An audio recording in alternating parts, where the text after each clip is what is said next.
ஒரு வார்த்தை மெல்லும், ஒரு வார்த்தை கொல்லும். அதனால யார்கிட்ட பேசும்போதும் ரொம்ப கவனமா இருக்கணும் அப்படின்னு.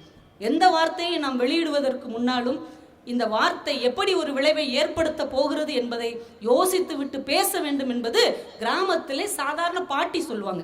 நீ பாட்டுக்கு வாய் இருக்குன்னு பேசிட்டு போயிடாத, ஒரு வார்த்தை கொல்லும், ஒரு வார்த்தை மெல்லும், கவனமா பேசு அப்படிம்பாங்க. பைபிள்ல ஒரு அழகான வார்த்தை உண்டு. ஆதியிலே வார்த்தை இருந்தது, அது தேவனிடத்தில் இருந்தது. ஆதியிலே வார்த்தை இருந்தது, அந்த வார்த்தை தேவனிடத்தில் இருந்தது, அந்த வார்த்தை தேவனாகவே இருந்தது என்று வரும். வார்த்தை என்பது இறைவனுக்கு சமமானது. நபிகள் ரொம்ப அழகா ஒரு வார்த்தை சொல்லுவார்.